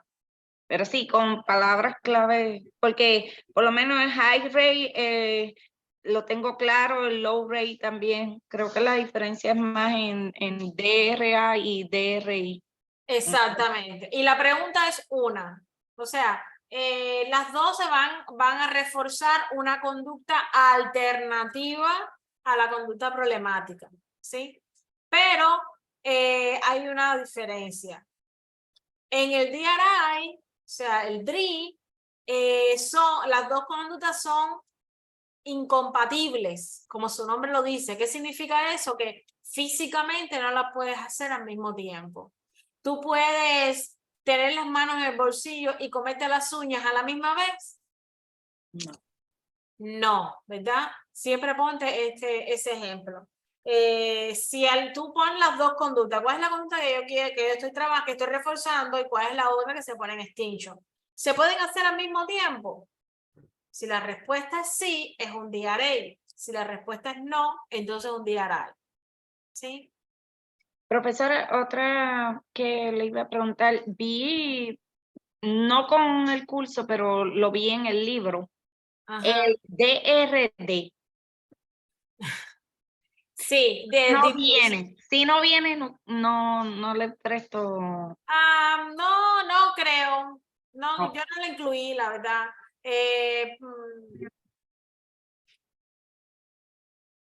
Yo no lo incluí, pero bueno, concéntrate en esto, yo creo que son los más problemáticos.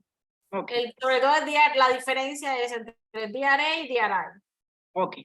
Sí, porque el DRL y DRH pues son los más, y el DRO pues es la ausencia de una conducta. Sí. Extinction, yo creo que está bastante claro. Recuerden que extinction es una conducta que ha sido reforzada en el pasado, se deja de reforzar.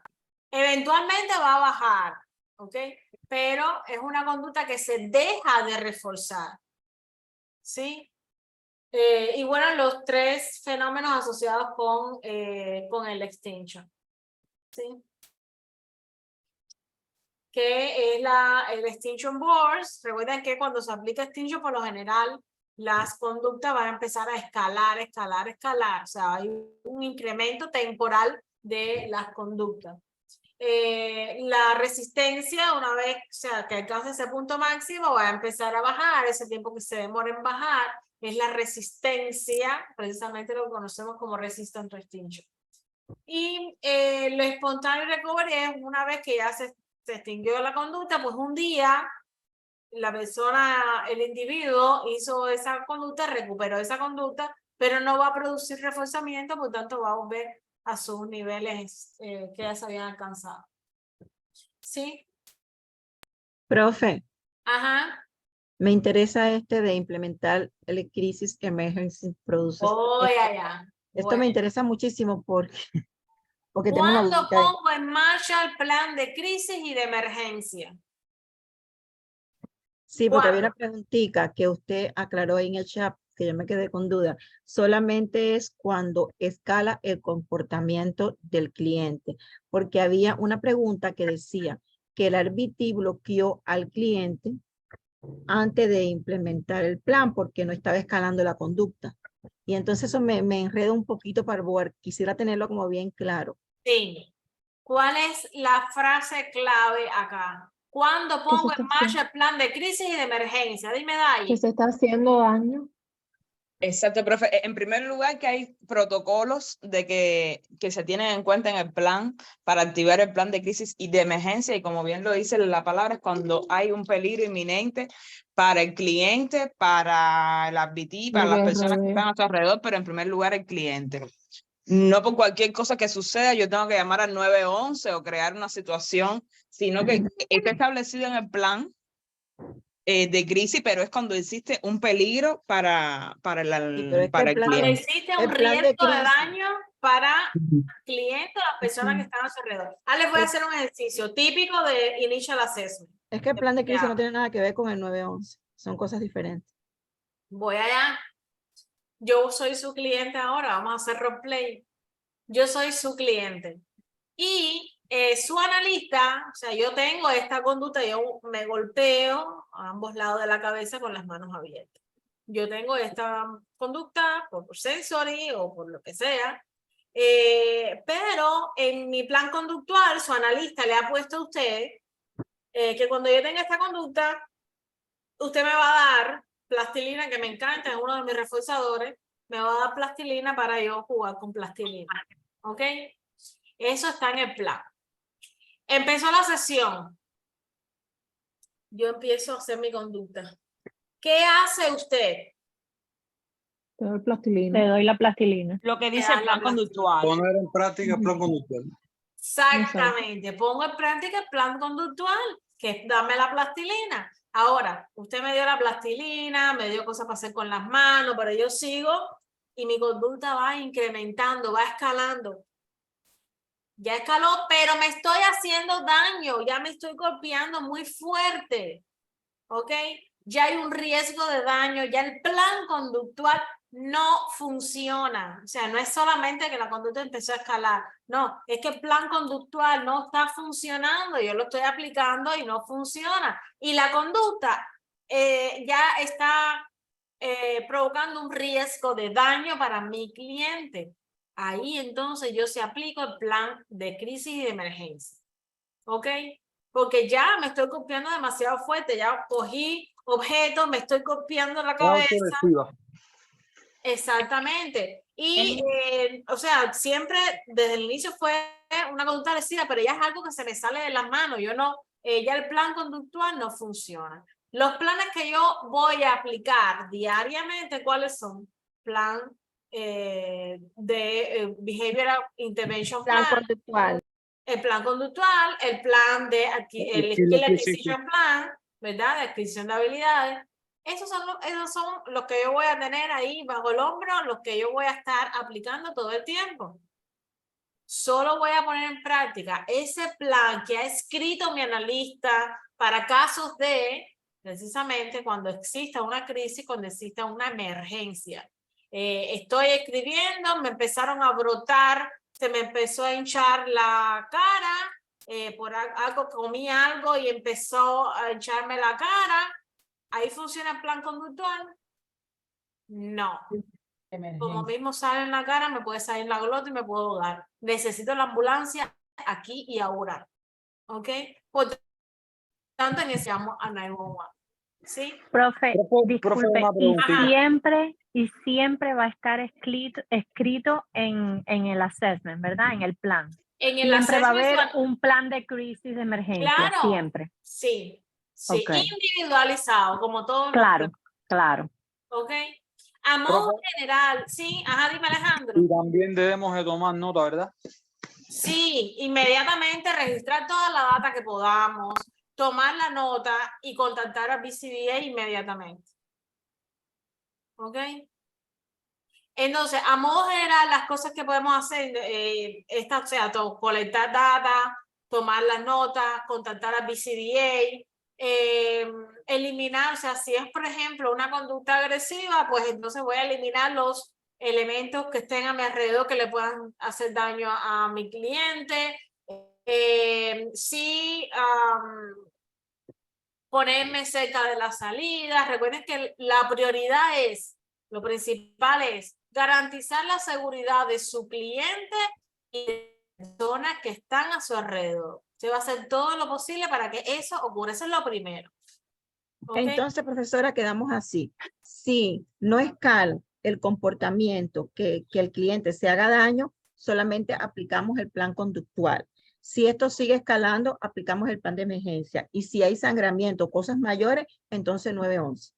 Exactamente. Si necesito la ambulancia aquí ahora o la policía aquí ahora, ya yéndome a otros casos, pues entonces yo llamo al 911.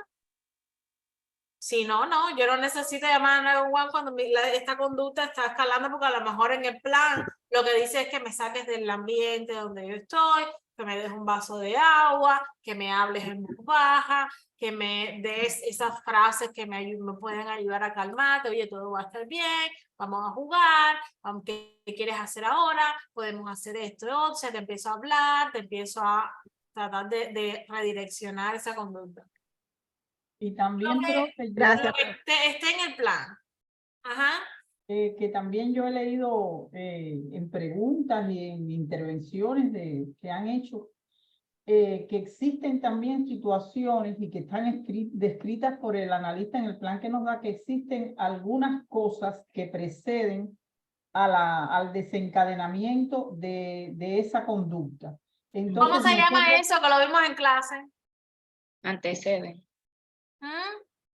Intervención del antecedente. ¿Cómo se llama esas pequeñas conductas que yo muestro antes de la Sí. conducta agresiva, por ejemplo? Yo no recuerdo ahora Los signos, los signos. Los nombre. precursores, Los exactamente. precursores de la conducta, Precursor exactamente. behavior. Ajá, que Son nosotros esas debemos conocer, perdón, porque están descritos también por el analista ya en la observación y en el assessment que se le hizo a ese individuo, y entonces debemos observar cuando ya van apareciendo esos precursores para también poner en práctica el plan de reducción. Y yo tenía una duda, profesora, porque hacen preguntas que, por ejemplo, que sale el niño y está en la calle. Y entonces, que se para en la calle. Entonces, que si hay alternativas, que si se llama a la policía, que si se llama al BCBA, que si así ese tipo de situación en algunas preguntas. Creo que ahí se tiene que llamar al 911. Bueno, ubíquense un poquito en contexto. Si el niño está en medio de la calle y viene un carro, ¿tú crees que me va a dar tiempo de llamar a la lista, llamar al 911? Exacto.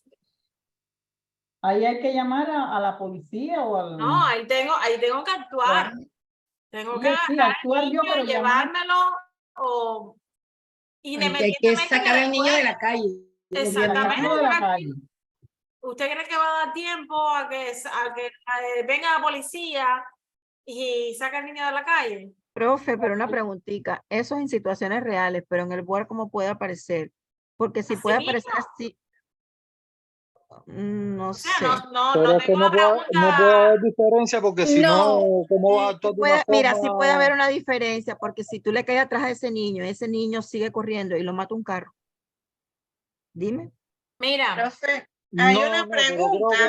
No, pero el ejemplo que sale en la plataforma de Training for Law del niño en la calle es que él está en la calle, pero adentro de la casa hay una situación. Sí, eso es diferente. Eso es indiligencia. Eso es diferente. Que es cuando llamas a la policía.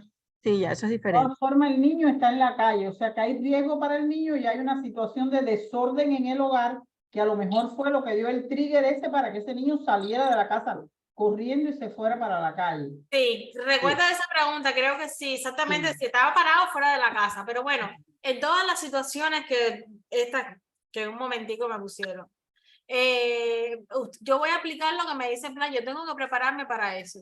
Si el niño se manda a correr, entonces el niño tiene que tener definido, muy probablemente tenga definido un elopement y yo tenga que tomar precauciones desde el punto de vista en el antecedente para evitar eso.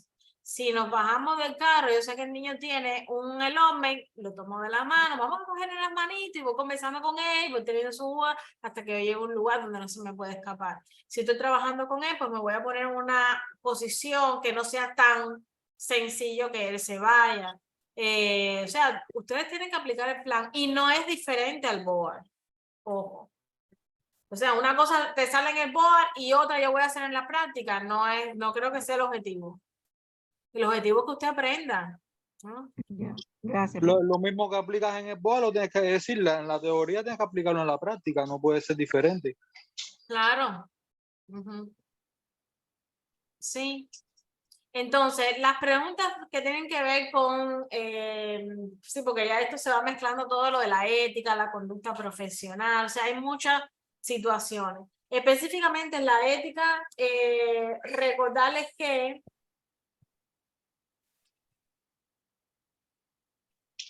Profe, una pregunta antes de pasar a la ética. ajá, En alguna bibliografía aparece el tema de contingency. ¿Dónde entra eso en realidad?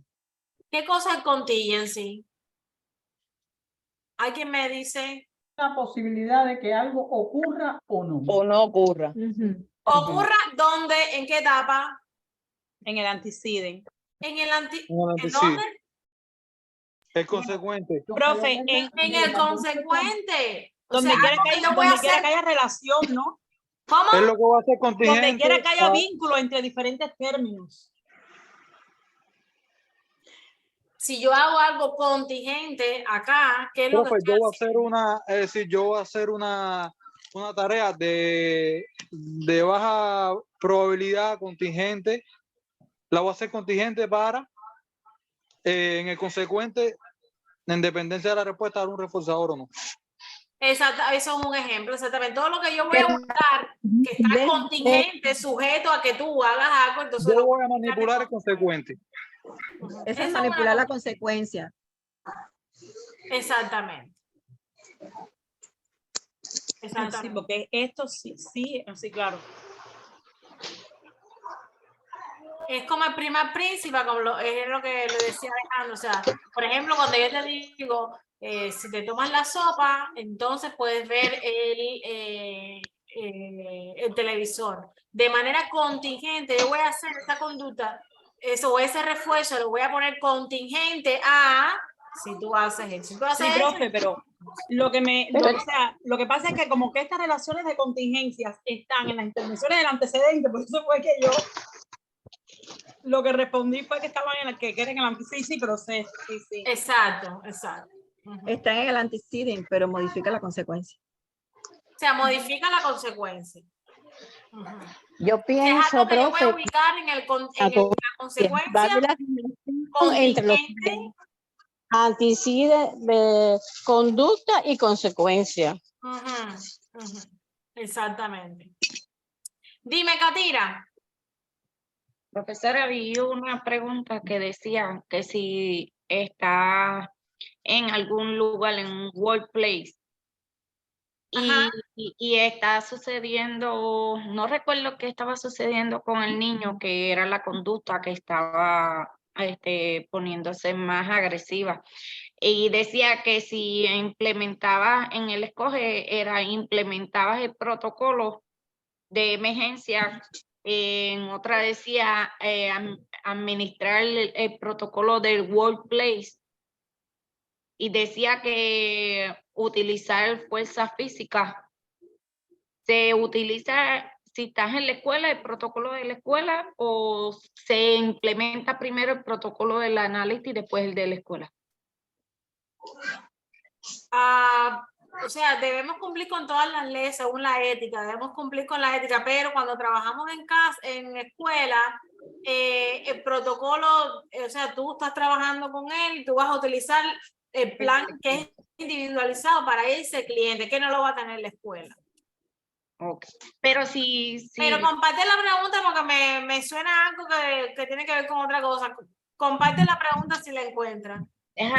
No creo que le... Porque me resulta interesante. La primera, yo le puse como que iba a implementar en la crisis, el plan de crisis de emergencia, pero cuando pasé como 3 preguntas, volvió y me puso como la misma pregunta. Parecida. Y me puso implementar workplace, y yo dije, déjame verle workplace. Cuando le dije así, dejó de aparecerme más preguntas. Y yo... ¿Es en el trainer?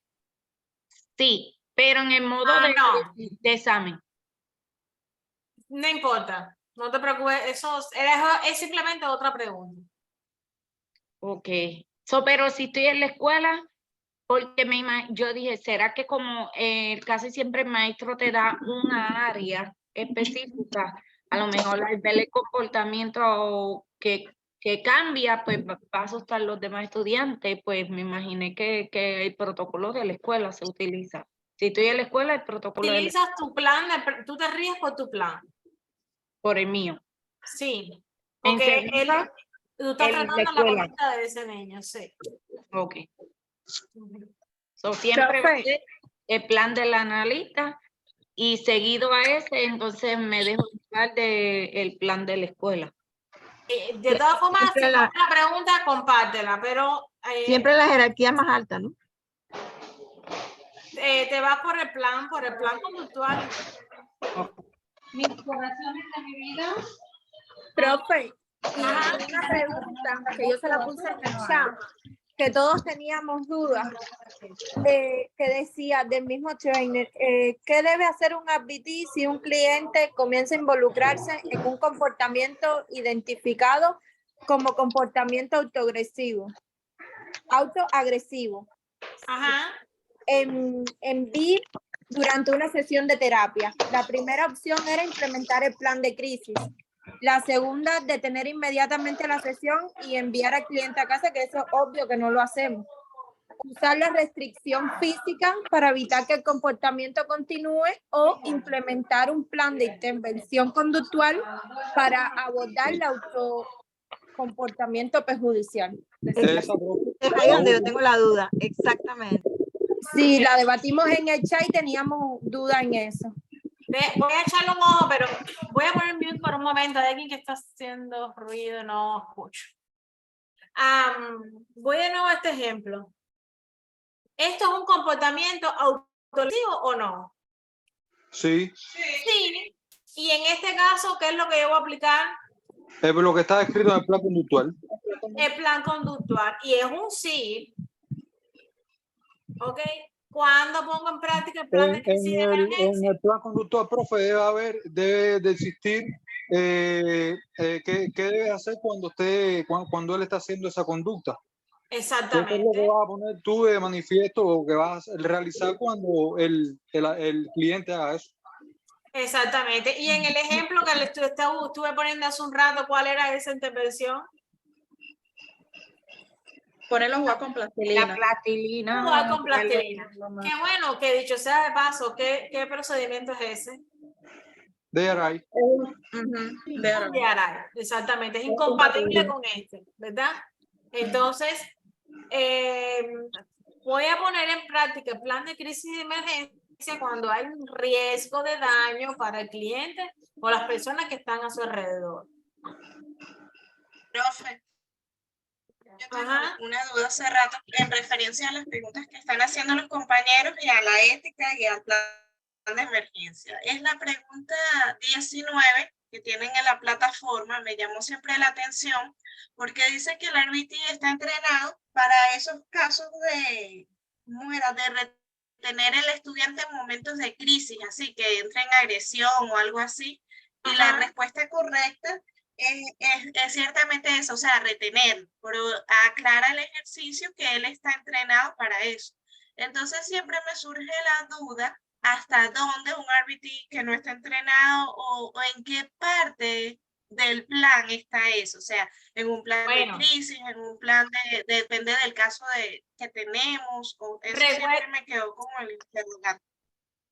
Recuerden que en el plan de, o sea, en el código de ética dice que no podemos, los procedimientos de castigo o restrictivos se va a utilizar cuando hemos recibido la preparación y los padres han dado el consentimiento para utilizar ese tipo de procedimiento.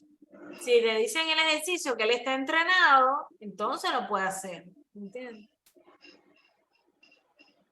¿Sí? Sí, gracias.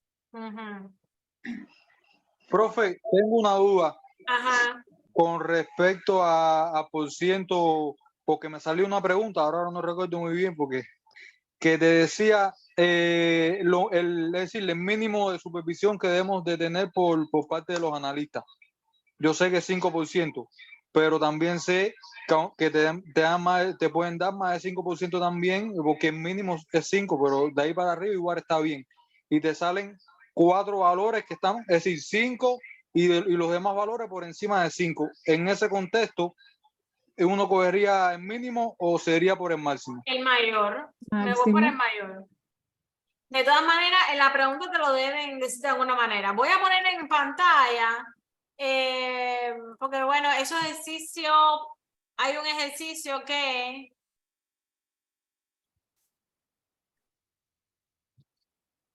Profesora, pero es el 5% de las horas trabajadas. De las horas trabajadas. Tienen que a lo sacar mejor el en ejercicio dice que trabajó X horas al mes. Te tienen que decir cuántas horas se trabajó en el mes.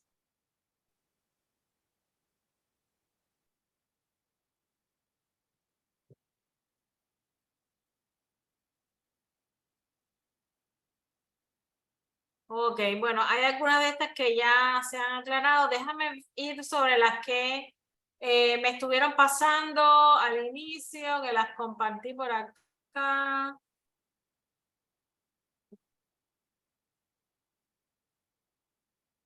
Oh, creo que es esto. Okay.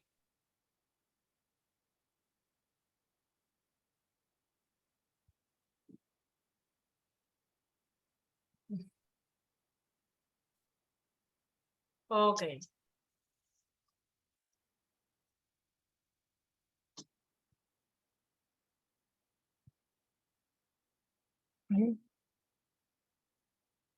Voy a ponerla en pantalla.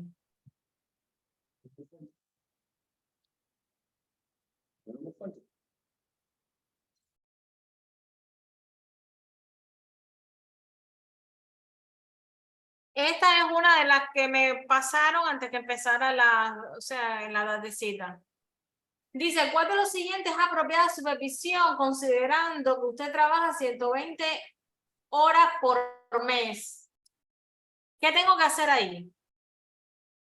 Multiplicarlo por 0.05 y te va a dar la cantidad. ¿Qué voy a multiplicar por 0.05? Las 120 horas. Las 120 horas. Okay. Sería 120 por 0.05. Eso me da 6, ¿verdad? ¿Sí o no?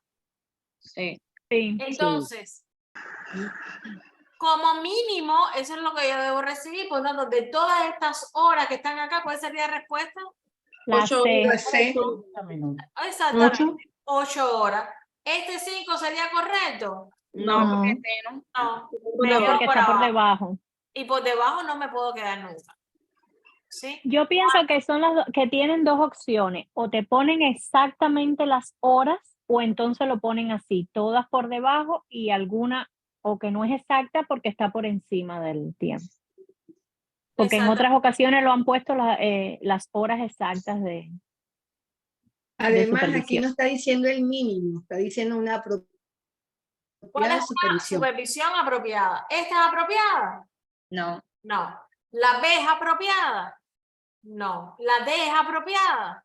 No, porque se queda por abajo, eso no es una apropiada. Tengo como mínimo 6. De 6 hacia arriba todo igual. Ok.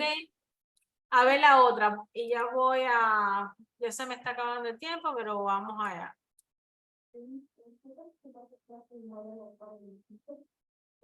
Profesora, una duda que tengo. Sí. Y un ejercicio, sé que no está ahí, pero lo que busca la pregunta. Ajá. ¿Qué decía en las notas? ¿Se añade el nombre del cliente? Sí, lo puedes poner, pero si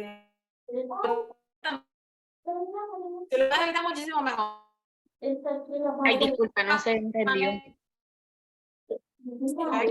Se frixó, profe. Que sí puedes poner el nombre del cliente.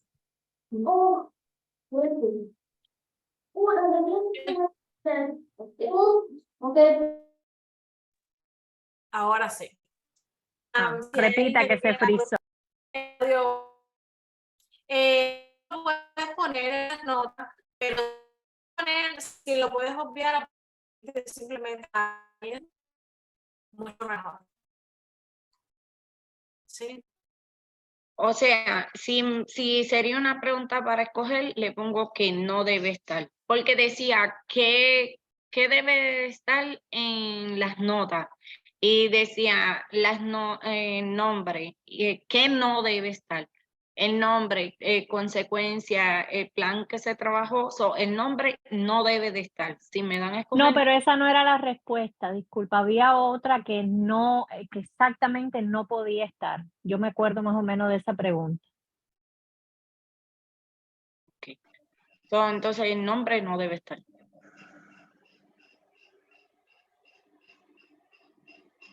No, te estaba diciendo que yo vi esa pregunta, pero hay otra que es que que hay otra respuesta que es la verdadera, que no debe estar. El nombre, como dijo la profe, puede estar o no puede estar. Si lo puedo obviar, bueno, ok.